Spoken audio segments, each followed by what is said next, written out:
Morning, dear students. Today we are going to discuss about evolution of human resources management. ಮಾನವ ಸಂಪನ್ಮೂಲ ನಿರ್ವಹಣೆಯು ಯಾವ ರೀತಿಯಾಗಿ ಹುಟ್ಕೊಳ್ತು ಅನ್ನೋದನ್ನ ಇಂದಿನ ಒಂದು ಸೆಷನ್ ಅಲ್ಲಿ ನಾವು ನೋಡೋಣ. So this is our 10th session. So that is the evolution of human resources management. ಮಾನವ ಸಂಪನ್ಮೂಲ ನಿರ್ವಹಣೆಯ ಹುಟ್ಟು ಯಾವ ರೀತಿ ಆಯ್ತು ಅನ್ನೋದನ್ನ ಈ ಒಂದು ಸೆಷನ್ ಅಲ್ಲಿ ತಿಳ್ಕೊಳ್ಳೋಣ. So far we have discussed 9 sessions. In the last session, we discussed about the functions of HRM, that is the managerial functions, operative functions, and advisory functions. Today, our objective is to know about the evolution of human resources management. So after this session, you would be able to understand the evolution of human resources management. ಮಾನವ ಸಂಪನ್ಮೂಲ ನಿರ್ವಹಣೆಯು ಯಾವ ರೀತಿಯಾಗಿ ಈ ಒಂದು concept ಪ್ರಚಲಿತವಾಯಿತು ಅಥವಾ ಯಾವ ರೀತಿ ಈ ಒಂದು ಕಾನ್ಸೆಪ್ಟ್ ಒಂದು ಬಿಸ್ನೆಸ್ ಫೀಲ್ಡ್ ಅಲ್ಲಿ ಎಂಟ್ರಿ ಆಯಿತು ಅನ್ನೋದನ್ನ ನಾವು ತಿಳ್ಕೊಳ್ಳೋಣ. So the term human resources management is of recent origin. So ಇದು ತುಂಬಾ ಹೊಸದಾಗಿ ಬಂದಿರುವಂತ ಒಂದು ಕಾನ್ಸೆಪ್ಟ್. 1980ರ ನಂತರ ಈ ಒಂದು ಕಾನ್ಸೆಪ್ಟ್ ಪ್ರಚಲಿತಕ್ಕೆ ಬಂದಿದೆ. ಸೊ ಹಿಂದಿನ ದಿನಗಳಲ್ಲಿ that is the medieval era ಅಂತ ಹೇಳ್ತೀವಿ, ಮಧ್ಯಭಾಗದ ಒಂದು ಅವಧಿಯಲ್ಲಿ the production of goods was done mainly by the skilled artisans. ಕುಶಲಕರ್ಮಿಗಳು ಅಥವಾ ನಿಪುಣ ಕುಶಲಕರ್ಮಿಗಳಿಂದ ವಸ್ತುಗಳನ್ನು ಉತ್ಪಾದನೆ ಮಾಡಲ್ಪಟ್ಟಿತ್ತು. They themselves owned the tools and instruments, produced articles and sold these in the market. ಅವರು ತಾವೇ ತಯಾರಿಸಿದಂತಹ ವಸ್ತುಗಳನ್ನ, ತಮ್ಮಲ್ಲಿರುವಂತಹ ಸಲಕರಣೆಗಳ ಮುಖಾಂತರ ತಾವೇ ತಯಾರಿಸಿದ ವಸ್ತುಗಳನ್ನ ತಂದು ಮಾರುಕಟ್ಟೆಯಲ್ಲಿ ಮಾರ್ತಾ ಇದ್ರು. The question of employer and employee or master servant relationship does not arise. ಆ ಒಂದು ಸಂದರ್ಭದಲ್ಲಿ ಅವರೇ ಸ್ವಂತ ತಯಾರಿಸಿ ವಸ್ತುಗಳನ್ನ ಮಾರಾಟ ಮಾಡಬೇಕಾಗಿದ್ದಂತ ಸಂದರ್ಭದಲ್ಲಿ ಅಲ್ಲಿ ಎಂಪ್ಲಾಯರ್ ರಿಲೇಶನ್ಶಿಪ್ ಬರ್ತಾ ಇರಲಿಲ್ಲ ಅಥವಾ ಮಾಸ್ಟರ್ ಸರ್ವೆಂಟ್ ರಿಲೇಶನ್ಶಿಪ್ ಇರ್ತಾ ಇರಲಿಲ್ಲ. ಅವರು ತಮ್ಮಷ್ಟಕ್ಕೆ ತಾವೇ ಕೆಲಸಗಳನ್ನ ಮಾಡಿ ವಸ್ತುಗಳನ್ನ ಉತ್ಪಾದನೆ ಮಾಡ್ಕೊಂಡು ಬಂದು ಮಾರಾಟ ಮಾಡ್ತಾ ಇದ್ರಿಂದ ಅವರು ತಮ್ಮಷ್ಟಕ್ಕೆ ತಾವೇ ತಮ್ಮನ್ನ ನಿರ್ವಹಿಸ್ಕೋತಾ ಇದ್ರು ಮತ್ತೆ ತಮ್ಮ ಫ್ಯಾಮಿಲಿ ಮೆಂಬರ್ಸ್ ಇಂದ ಆ ಒಂದು ಕೆಲಸ ಕಾರ್ಯಗಳನ್ನ ನಿರ್ವಹಿಸ್ತಾ ಇದ್ರು. So however, many affluent craftsmen also employed apprentices and certain categories of hired laborers. ಕೆಲವು ಕುಶಲಕರ್ಮಿಗಳು ಕೆಲಸಗಾರರನ್ನ ಬಾಡಿಗೆಗೂ ಸಹ ಅಂದ್ರೆ ಅವರಿಗೆ ಕೂಲಿಯನ್ನ ಕೊಟ್ಟು ಸಹ ಕೆಲಸಕ್ಕೆ ಕರ್ಕೊಂಡ್ಬರ್ತಾ ಇದ್ರು. So there was the existence of the relationship between master craftsmen and the apprentices, and they themselves took care of the problems facing the apprentices and their family members. ಅವ್ರೇನು ಕೆಲಸಕ್ಕೆ ಬೇರೆ ಕಡೆಯಿಂದ ಕರ್ಕೊಂಡ್ ಬರ್ತಾ ಇದ್ರು ಅವ್ರನ್ನ ಇವರೇ ಕ್ರಾಫ್ಟ್ಸ್ ಮನ್ನೇ ಚೆನ್ನಾಗಿ ನೋಡ್ಕೋತಾ ಇದ್ರು ಮತ್ತೆ ಅವ್ರ ಫ್ಯಾಮಿಲಿ ಬಗ್ಗೆನೂ ಇವರೇ ಕೇರ್ ತಗೊಳ್ಳೋರು. A sort of human approach was involved in the relationship. ಒಂದು ಮಾನವೀಯ ಮೌಲ್ಯ ಆ ಒಂದು ಸಂಬಂಧದಲ್ಲಿತ್ತು. After a prolong period of training many apprentices established their own prices. ಹಲವಾರು ವರ್ಷಗಳ ನಂತರ ತಮ್ಮಷ್ಟಕ್ಕೆ ತಾವೇ ಅವರಿಗೆ ತರಬೇತಿಯನ್ನ ಕೊಟ್ಟ ನಂತರ ಅವರು ತಮ್ಮಷ್ಟಕ್ಕೆ ತಾವೇ ಅವರ ಒಂದು ಸ್ವಂತ ಉದ್ಯಮಗಳನ್ನ ಪ್ರಾರಂಭ ಮಾಡಿಕೊಂಡ್ರು. And many others remained attached with their master craftsmen on lucrative terms.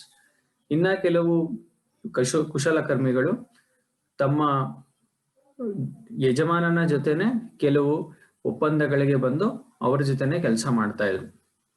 During the medieval period, the skilled craftsmen also formed their guilds primarily with a view to protecting the interests of their respective trades.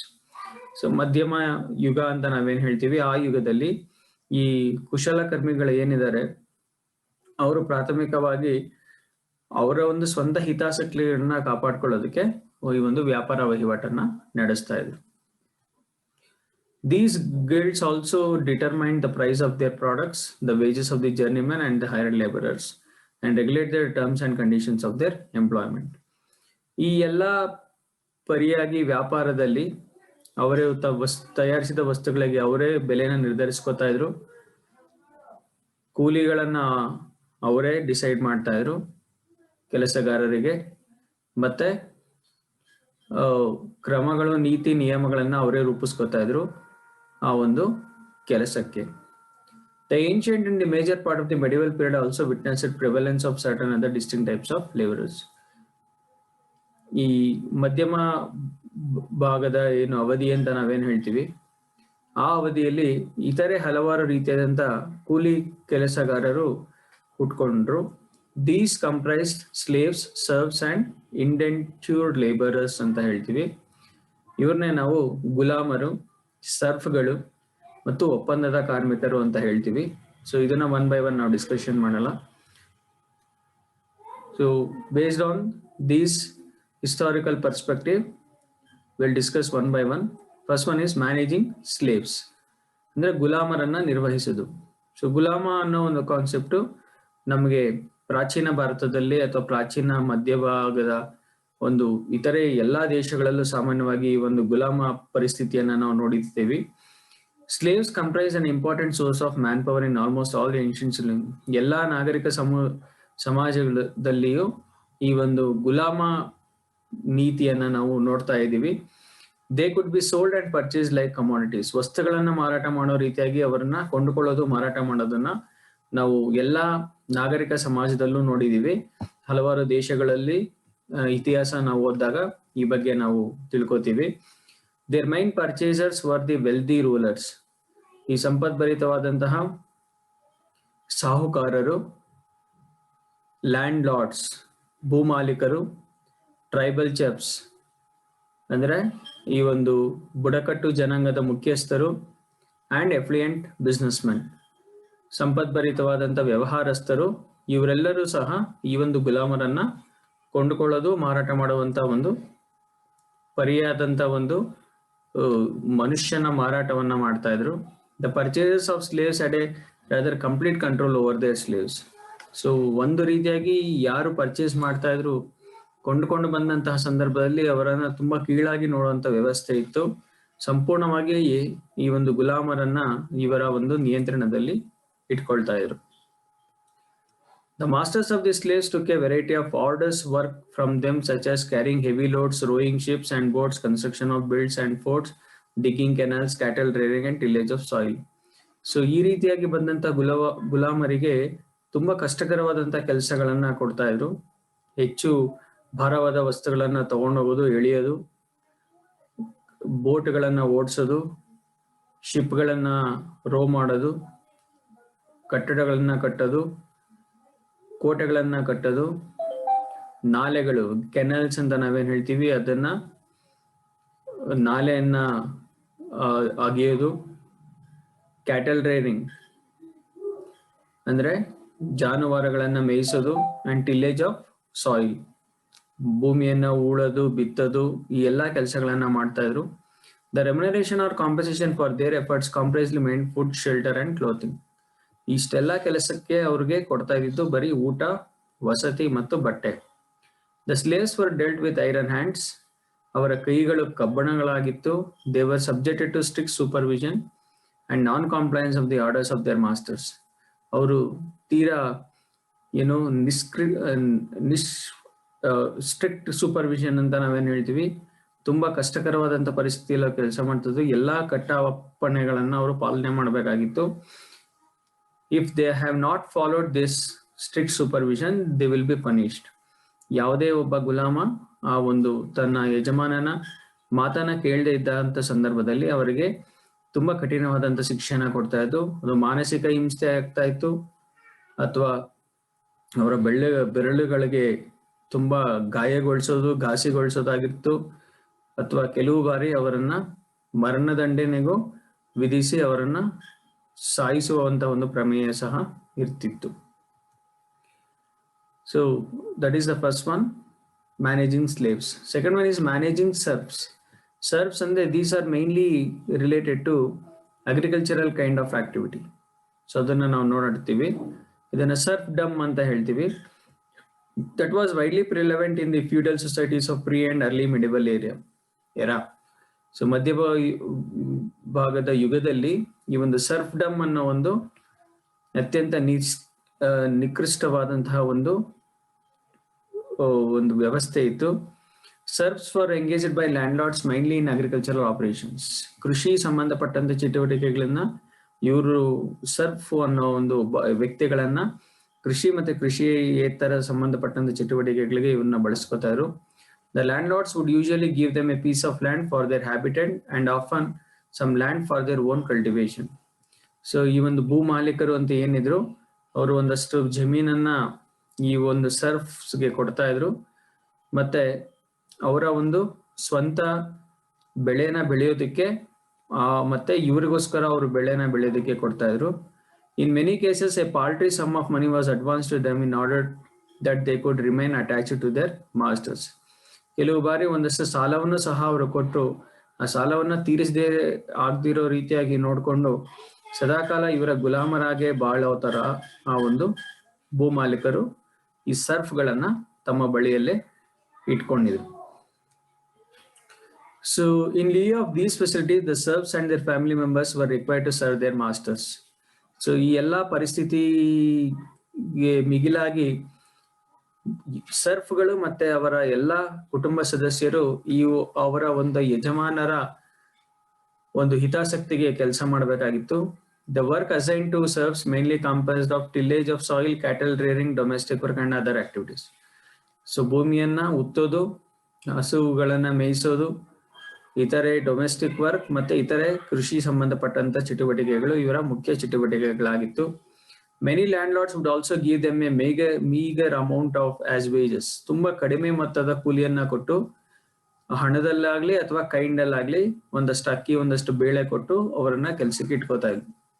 Usually serfs could become free after returning to their masters the habitat.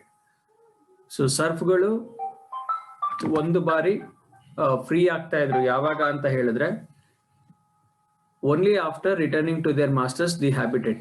ಅಂದ್ರೆ ಆ ಒಂದು ಭೂಮಿಯನ್ನ ಆ ಒಬ್ಬ ಯಜಮಾನನಿಗೆ ಹಿಂತಿರುಗಿಸಿದ ನಂತರ ಅವರು ಆ ಒಂದು ಪರಿಸ್ಥಿತಿಯಿಂದ ಹೊರಗಡೆ ಬರ್ತಾ ಇದ್ರು. The piece of land and advances with interest. They could also be transferred to some other landlord or on payment. ಇಲ್ಲ ಕೆಲವು ಬಾರಿ ಆ ಒಂದು ಸರ್ಫ್ಗಳನ್ನ ಬೇರೆ ಒಬ್ಬ ವ್ಯಕ್ತಿಗಳಿಗೂ ಮಾರಿ ಅಥವಾ ಆ ಒಂದು ಹಣಕಾಸಿಗೋಸ್ಕರ ಆ ಒಂದು ಬೇರೆ ವ್ಯಕ್ತಿಗಳನ್ನ ಬೇರೆಯವ್ರಿಗೆ ಮಾಡುವಂತ ಪ್ರಮೇಯ ಸಹ ಇತ್ತು. Under serfdom some measure of personal relationship existed between the landlords and the serf. ಸ್ವಲ್ಪ ಮಟ್ಟದ ಒಂದು ವೈಯಕ್ತಿಕ ಬಾಂಧವ್ಯ ಇವರಿಬ್ಬರ ಮಧ್ಯೆ ಇತ್ತು. Many landlords often try to solve their genuine grievances and extended some help to those who are in distress. ಕಷ್ಟದ ಪರಿಸ್ಥಿತಿಯಲ್ಲಿರುವಂತ ಸರ್ಫ್ಗಳನ್ನ ಈ ಒಂದು ಭೂ ಮಾಲೀಕರು ಕೆಲವು ಬಾರಿ ಅವರ ಒಂದು ತೊಂದರೆಗಳಿಗೆ ಆಗಿದ್ದು ಉಂಟು ಹಾಗೂ ಅವರ ಕಷ್ಟ ಕಾರ್ಪಣ್ಯಗಳನ್ನ ಇವರು ನೀಗಿಸ್ತಾ ಇದ್ರು. The feudal lords also occasionally gave some economic inducements to their serfs in the form of additional supply of food grains and some other money. ಕೆಲವು ಬಾರಿ ಅವರಿಗೆ ಹೆಚ್ಚು ಹಣಕಾಸು ಮತ್ತೆ ಹೆಚ್ಚು ದವಸ ಧಾನ್ಯಗಳನ್ನ ಕೊಟ್ಟು ಅವರ ಒಂದು ಉತ್ಪಾದಕತೆ ಮತ್ತೆ ಅವರಿಂದ ಒಂದು ಒಳ್ಳೆಯ ನಡವಳಿಕೆಯನ್ನ ಈ ಒಂದು ಲ್ಯಾಂಡ್ ಲಾರ್ಡ್ ಸಹ ಪಡೀತಾ ಇದ್ರು. Although the management of serfs was based on the principle of authoritarianism, the element of human treatment was often found in their relationship. ಇದೊಂದು ಸರ್ವಾಧಿಕಾರದ ಧೋರಣೆಯಾಗಿತ್ತು. ಆದರೂ ಸಹ ಒಂದು ಮಾನವಯುತವಾದಂತಹ ಒಂದು ಸಂಬಂಧ ಇವರಿಬ್ಬರ ಮಧ್ಯ ಇತ್ತು. With the abolition of the feudal system serfdom was came to an end. ಯಾವಾಗ ಈ ಒಂದು ಮಧ್ಯ ಯುಗದ ಅಂತ್ಯದಲ್ಲಿ ಸರ್ಫ್ಡಮ್ ಅನ್ನೋದು ಈ ತೀರಾ ಅಂತ್ಯಕ್ಕೆ ಬಂದಾಗ ಈ some remnants of the past can also be found even today. ಕೆಲವು ಭಾಗದಲ್ಲಿ ಇವತ್ತು ಸಹ ಈ ಒಂದು ಸರ್ಫ್ಡಮ್ ಅನ್ನೋ ಒಂದು ಪದ್ಧತಿನ ನಾವು ಕಾಣಬಹುದು, ಎಸ್ಪೆಷಲಿ ಇನ್ ರೂರಲ್ ಏರಿಯಾಸ್, ಗ್ರಾಮೀಣ ಪ್ರದೇಶದಲ್ಲಿ. The bonded labour system in India is comparable to the system of serfdom prevalent in Europe. So ಭಾರತದ ಒಂದು ವ್ಯವಸ್ಥೆ ಅಡಿಯಲ್ಲಿ ಇದ್ದಂತಹ ಬಂಧಿತ ಕಾರ್ಮಿಕ ವ್ಯವಸ್ಥೆ ರೀತಿಯಲ್ಲೇನೆ ಯುರೋಪಿಯನ್ ದೇಶದಲ್ಲಿ ಈ ಒಂದು ಸರ್ಫ್ಡಮ್ ಅನ್ನೋದು ಮಧ್ಯಭಾಗದ ಅವಧಿಯಲ್ಲಿ ಇತ್ತು. Then the third kind of managing labourers is indentured labour ಅಂತ ಹೇಳ್ತೀವಿ. ಇಂಡೆಂಟ್ಯೂರ್ಡ್ ಲೇಬರ್ ಅಂತ ಹೇಳಿದ್ರೆ ಒಪ್ಪಂದದ ಕಾರ್ಮಿಕರು ಅಂತ ಹೇಳ್ತೀವಿ. The system of indentured labour emerged primarily with the flourishing of mercantilism and advent of industrial revolution. ಕೈಗಾರಿಕಾ ಕ್ರಾಂತಿ ಮತ್ತೆ ಈ ಒಂದು ವಾಣಿಜ್ಯೋದ್ಯಮಿಗಳು ಎಲ್ಲಾ ಕಡೆ ತಮ್ಮ ವ್ಯಾಪಾರ ವಹಿವಾಟುಗಳನ್ನ ನಿರ್ವಹಿಸಲು ಬಂದಾಗ ಈ ಒಂದು ಇಂಡೆಂಟ್ಯೂರ್ಡ್ ಲೇಬರ್ ಅನ್ನೋ ಒಂದು ಕಾನ್ಸೆಪ್ಟ್ ಶುರುವಾಯಿತು. The discovery of new lands through sea and land routes led to substantial increase in the demand of European goods.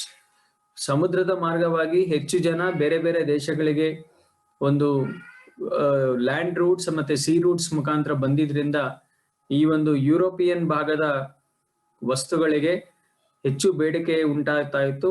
And at the same time gave a fillip to the establishment of industries in the continent. ಹಲವಾರು ಖಂಡಗಳಲ್ಲಿ ಆ ಒಂದು ಕೈಗಾರಿಕೆಗಳನ್ನ ಸ್ಥಾಪನೆ ಮಾಡೋದಕ್ಕೆ ಈ ಒಂದು new sea routes ಮತ್ತೆ ಲ್ಯಾಂಡ್ ರೂಟ್ಸ್ ಬಹಳ ಪ್ರಮುಖ ಪಾತ್ರವನ್ನ ವಹಿಸಿತ್ತು. As a consequence trade flourished leaps and bounds and the mercantilist taking advantage of the expanding markets try to accumulate as much as wealth as possible. ಈ ಎಲ್ಲ ಅವಧಿಯಲ್ಲಿ ಈ ಒಂದು ವಾಣಿಜ್ಯೋದ್ಯಮಿಗಳು ಇದರ ಪ್ರಯೋಜನವನ್ನ ಪಡ್ಕೊಂಡು ಅವರ ಮಾರುಕಟ್ಟೆಗಳನ್ನ ವಿಸ್ತಾರ ಮಾಡ್ಕೊಳ್ಳೋದಕ್ಕೆ ಮತ್ತೆ ಆದಷ್ಟು ಸಂಪತ್ತನ್ನ ವೃದ್ಧಿಸೋದಕ್ಕೆ ಈ ಒಂದು ಪ್ರಯೋಜನ ಪಡ್ಕೊಂಡ್ರು.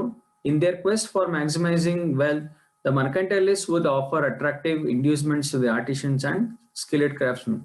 ಇಲ್ಲಿ ಕುಶಲಕರ್ಮಿಗಳು ಮತ್ತು ನುರಿತ ಕುಶಲಕರ್ಮಿಗಳು ಇದ್ರ ಅವ್ರಿಗೆಲ್ಲ ಹೆಚ್ಚು ಸಂಪತ್ತನ್ನ ಕೊಟ್ಟು ಅವರೆಲ್ಲರನ್ನು ಇವರ ಒಂದು ಆಕರ್ಷಣೆಗೊಳಿಸಿ ಇವರ ಒಂದು ತೆಕ್ಕೆಗೆ ತೆಗೆದುಕೊಂಡ್ರು. ಹೆಚ್ಚು ಹೆಚ್ಚು ವಸ್ತುಗಳನ್ನ ತಯಾರಿಸಿ ಬೇಡಿಕೆ ಇರುವಂತ ಕಡೆ ಈ ಒಂದು ವಸ್ತುಗಳನ್ನ ಮಾರಾಟ ಮಾಡ್ಲಿಕ್ಕೆ the artisans and craftsmen responded and they started engaging in increasing number of apprentices and hired laborers to cope up with the demand of the products.